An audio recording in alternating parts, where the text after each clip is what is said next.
একজন বন্দীকে মৃত্যুদণ্ড দেওয়া হয়েছিল। যখন ওর শেষ ইচ্ছা জিজ্ঞাসা করা হলো, ও এমন একটা দাবি করল যেটা পুরো জেলায় হইচই পড়ে গেল। সে বলল, আমার ইচ্ছা আমার জীবনের শেষ রাতটা এক কুমারী মেয়ের সাথে কাটানো, যিনি নিজের ইচ্ছায় আমার বউ হবেন। মসজিদে ঘোষণা করে দেওয়া হোক, কেউ কি এজন্য রাজি আছে? পুলিশরাও একে অন্যের মুখ চেয়ে রইল। সত্যি কি ওর এই ইচ্ছা পূরণ হতে পারে? ওই মেয়ে কোথা থেকে আসবে? আর যদি বিয়ে হয়েও যায়, ওই রাতে কি হবে? আমার নাম সোনালী।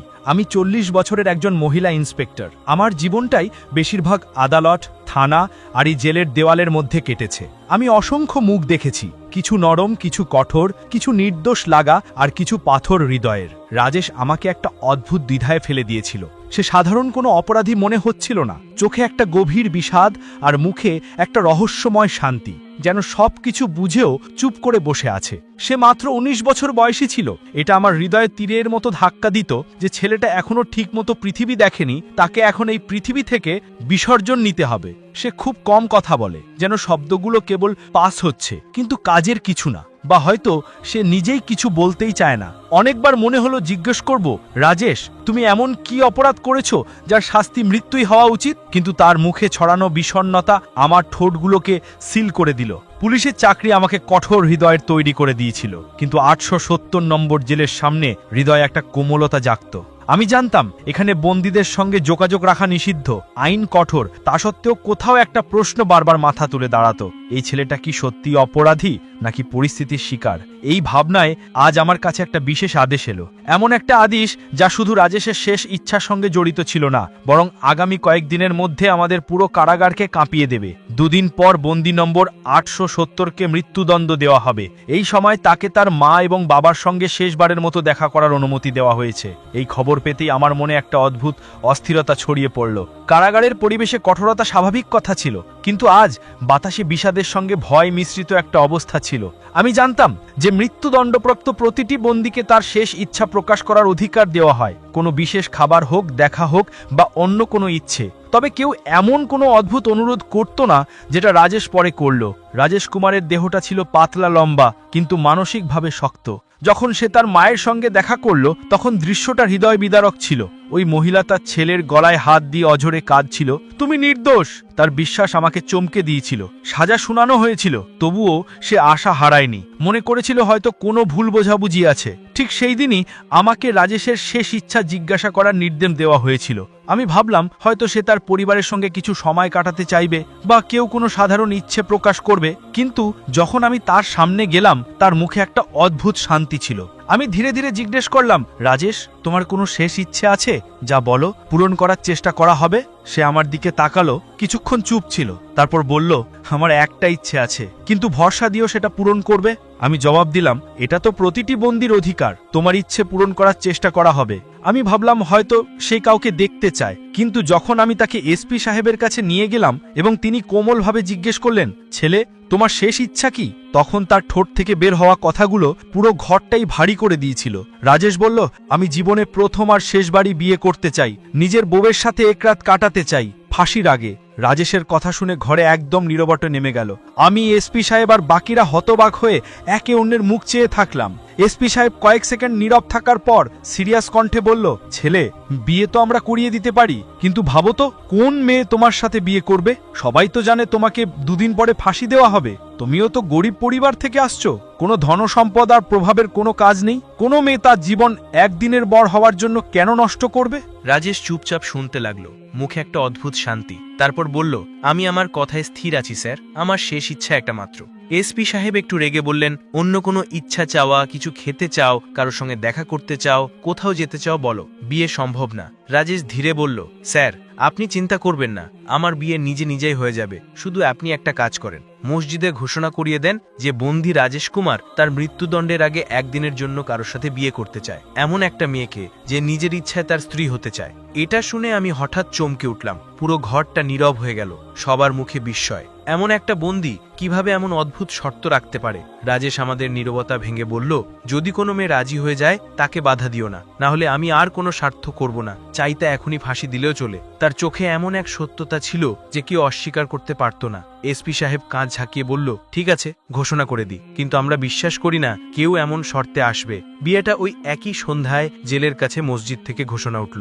কেডি নম্বর 870 রাজেশ কুমার তার শেষ ইচ্ছা হিসেবে একদিনের জন্য কারোর সাথে বিয়ে করতে চায়। যদি কেউ নিজের ইচ্ছায় রাজি হয় তাহলে সে জেল প্রশাসনের সাথে যোগাযোগ করুক। এই ঘোষণা পুরো কানপুরে ছড়িয়ে পড়ল, কিন্তু আমাদের মনে বিশ্বাস ছিল না কেউ আসবে।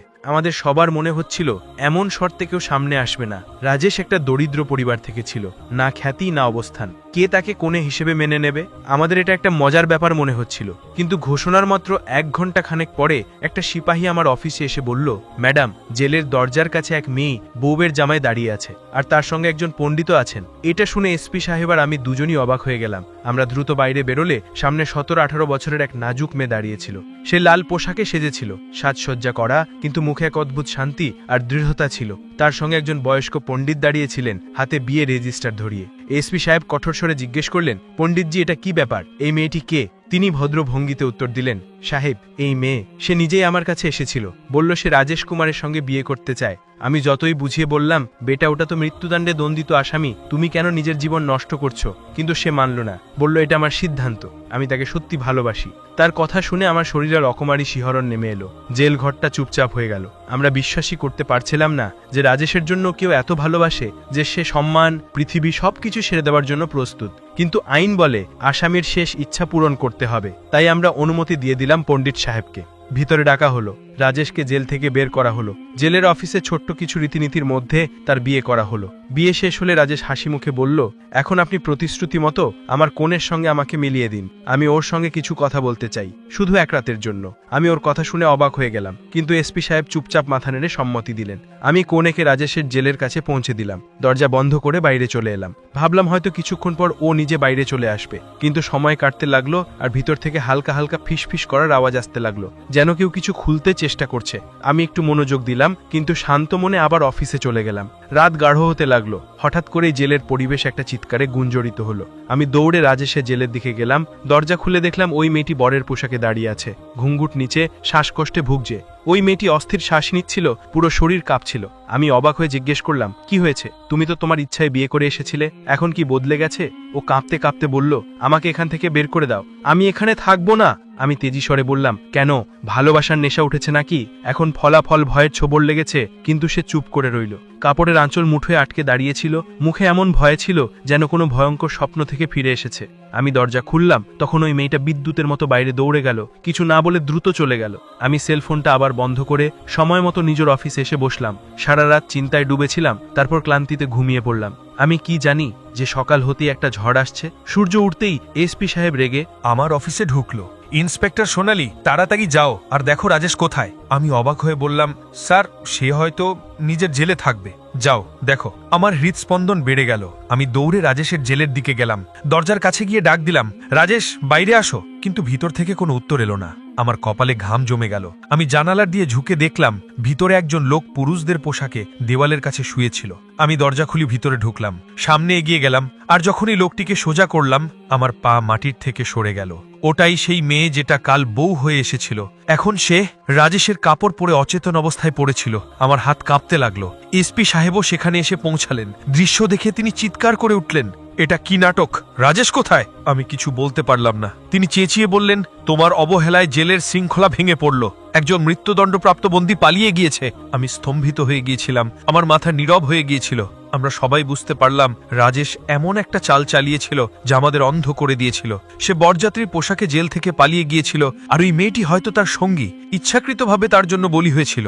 যখন সে সচেতন হলো তখন একদম শান্ত স্বরে বললেন, তোমরা রাজেশের সঙ্গে অন্যায় করেছ, সে মৃত্যুদণ্ডের যোগ্য ছিল না। আমি রেগে গিয়ে বললাম, এই মামলা আদালতই সিদ্ধান্ত নেবে। তিনি হালকা একটা হাসি দিয়ে বললেন, সিদ্ধান্ত সময় নেবেই, আর সময়ই প্রমাণ করবে সে নির্দোষ। এসপি সাহেব কঠোর স্বরে আদেশ দিলেন, রাজেশকে খুঁজে বার করো। যদি আমরা তাকে ধরতে না পারি তাহলে পরিণতিও কঠোর হবে। গোটা জেলায় হইচই পড়ে গিয়েছিল। একজন মৃত্যুদণ্ডপ্রাপ্ত বন্দী আমাদের সবাইকে ঠকিয়ে পলায়ন করেছে। এসপি সাহেব রেগে আগুনের মতো ছিলেন, আর আমার হৃদয় দ্রুত ধরফড় করছিল। আমি বুঝতে পারছিলাম না যে আমি এত বড় ভুল করলাম কি করে। আমি এমন একজনের ওপর ভরসা করেছিলাম যে আমাদের মিথ্যে বলেছে। এখন একটাই উপায় ছিল, ওই মেয়ের মুখ থেকে সত্য বের করা। রাজেশকে খুঁজে পাওয়া সম্ভব ছিল না, সে অনেক ঘন্টা আগে পালিয়ে গেছে। আমি কঠোর স্বরে বললাম, শোনো মেয়েটা, এখন তোমাকে প্রশ্ন করা হবে, যদি সত্য না বলো ফলাফল ভালো হবে না। সে শান্ত ছিল, যেন সবকিছু আগেই ঠিক হয়ে গেছে। বলল, আমি রাজেশের ব্যাপারে সব সত্য বলবো। আমি ভালো করে তার মুখ দেখলাম, কোনো ভয় বা অফসোস তার চেহারায় ছিল না। আমি জিজ্ঞেস করলাম, সে কি সত্যিই তোমার ভাই, নাকি লোকের এই নাটক সাজিয়েছিল? সে কিছুক্ষণ চুপ ছিল, তারপর ধীরে ধীরে বলল, না, সে আমার একমাত্র ভাই নয়। আমার মধ্যে ক্রোধের একটি ঢেউ বয়ে গেল। তাহলে তুমি এসব কেন করেছিলে? তুমি তার সঙ্গে বিয়ে কেন করেছিলে? তোমরা দুজনেই জেলকে বোকা বানিয়েছ। রাজেশ পালিয়ে গেছে, কিন্তু মনে রেখো, আমরা তাকে খুঁজে বার করব। সে আমার চোখের দিকে চোখ রেখে বলল, আপনি ভুল করছেন, সে পালায়নি, সে ফিরে আসবে। আমি অবাক হয়ে গেলাম, তোমার কি করে বিশ্বাস? কারণ সে জানে কোথায় যেতে হবে আর কখন ফিরে আসতে হবে। এখন সে আমার স্বামী, সে আমাকে ছাড়বে না। তার কণ্ঠে এমন এক বিশ্বাস, এক মুহূর্তের জন্য আমার হৃদয়ও কেঁপে উঠেছিল। আমি কঠোর স্বরে বললাম, তোমার এত বিশ্বাস কেন?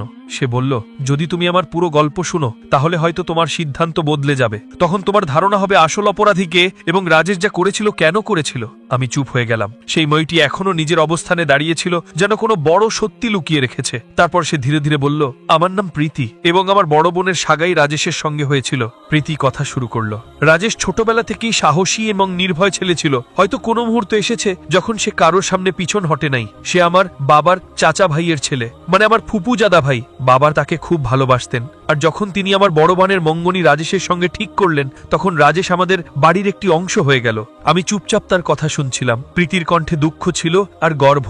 আমাদের গ্রাম সাহারনপুর ছোট একটা গ্রাম, কিন্তু ওখানকার পরিবেশটা অদ্ভুত ছিল। এক রাতে রাজেশ ভাই আমাদের খলাজাত বোনের কাছে এসেছিলেন। সে রাতে আব্বু বাড়িতে ছিলেন না, আর আমরা দুই বোন একা ছিলাম। আমি রান্নাঘরে চা তৈরি করছিলাম। রাজেশ ভাই আমার বোনের সাথে অন্য ঘরে কথা বলছিল। সবকিছু সাধারণ মনে হচ্ছিল। হঠাৎ দরজায় জোরে জোরে ঠক ঠক শব্দ শুরু হলো। সেই মুহূর্তটা মনে পড়তেই প্রীতির কণ্ঠ কাঁপতে লাগলো। আমি দরজার বাইরে তাকালাম, তখন ৩-৪ জন বদমাশ লোক দাঁড়িয়েছিল। তাদের মুখে বর্বরতার ছাপ ছিল। তাদের একজন বলল, আমরা জানি এখন তোমার বাড়িতে একজন যুবক এসেছে, তাকে বাইরে বের করে দাও। আমি ভয়ে জমে গেলাম। ভাবলাম, না যেন আপু এসে পড়ে বা কোনো ঝামেলা হয়। আওয়াজ শুনে রাজেশ তৎক্ষণাৎ বাইরে এলো। সে আমাকে ইশারা করলো ভিতরে চলে যেতে। আমি নিজের ঘরে গিয়ে দরজা বন্ধ করে কান দিয়ে শুনতে লাগলাম। বাইরে রাজেশ ওই দুষ্টুদের সামনে দাঁড়িয়েছিল। তাদের একজন কিছু বাজে কথা বলল, কিন্তু রাজেশ সাহস দেখালো না। চাইলে তো সে তাদের সবাইকে মার খাইয়ে দিত, কিন্তু সে জানতো সে একাই, আর আমাদের দুই দুর্বল বোন ভিতরে আছি।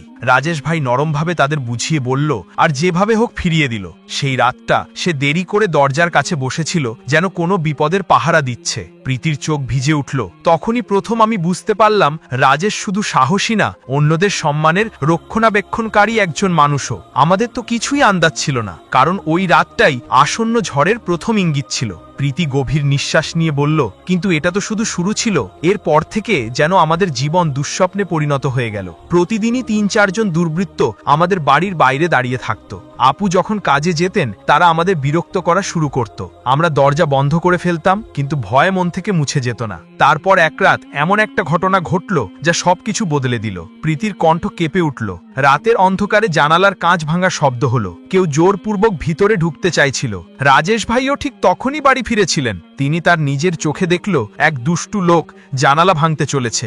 আর সহ্য করতে পারলাম না। বাইরে বেরিয়ে তাদের সাথে ঝগড়া করলাম। আমি চুপচাপ শুনছিলাম। প্রীতির কথা আমার হৃদয়ে ছাপ ফেলছিল। সেই লড়াইটা ভয়ঙ্কর ছিল। প্রীতি বলল, চিৎকারের আওয়াজ পুরো মহল্লায় গুঞ্জরিত হলো। আমার বড় বোন তাদের মাঝখানে এসে পড়ল, আর ধাক্কাধাক্কি শুরু হলো। রাজেশ ভাইয়ের হাতে একজন আহত হলো, কিন্তু সেটা হত্যাকাণ্ড ছিল না। এটা আমাদের সম্মান রক্ষার যুদ্ধ ছিল। প্রীতির চোখ থেকে অশ্রু ঝরল। আসল অপরাধীরা ওই দুষ্টু লোকগুলোই ছিল, কিন্তু সাজা পেল রাজেশ। যদি আমরা ধনী হতাম, যদি আমাদের কথা শোনার কেউ থাকতো, হয়তো এটা ঘটতো না। এই দুনিয়ায় দুর্বলদের জন্য কোনো ন্যায় নেই ম্যাডাম। রাজেশ কোনো নির্দোষের রক্ত ঝরায়নি, সে শুধু গর্বে আচ্ছন্ন ছিল। আমি কিছু বলতে পারিনি। প্রীতি চোখ মুছল এবং বলল, এই সব রাজেশের মায়ের ষড়যন্ত্র ছিল। সে বলেছিল, আমি আমার অন্য মেয়েকে বলিদান দেব, কিন্তু আমার ছেলেকে ফাঁসি হতে দেব না। আমি স্তম্ভিত হয়ে গিয়েছিলাম। প্রীতি বলল, হ্যাঁ, আমি নিজেকে সেই পরিকল্পনার কাছে দিয়েছিলাম যাতে রাজেশ বাঁচতে পারে। তার মা তাকে মুম্বাইয়ের এক বড় আইনজীবীর কাছে পাঠিয়েছিল, সেই একই আইনজীবী যার জীবন রাজেশ বহু বছর আগে বাঁচিয়েছিল। সেই আইনজীবী। আদালত পৌঁছালাম আর সত্যিটা সামনে চলে এলো। প্রমাণিত হলো রাজেশ তার সম্মানের জন্য লড়াই করেছিল, কোনো জঘন্য অপরাধ করেনি। আদালত তাকে বেকসুর খালাস দিল। প্রীতির চোখে ঝিলিক আসে। রাজেশকে মৃত্যুদণ্ড দেওয়া হলো না, সে মুক্তি পেল। আমি অনেকক্ষণ চুপচাপ বসেছিলাম। প্রীতি চলে গিয়েছিল, কিন্তু তার গল্প আমার হৃদয়ে ঠিক রেখে গেল। আমি জানলা দিয়ে বাইরে তাকালাম।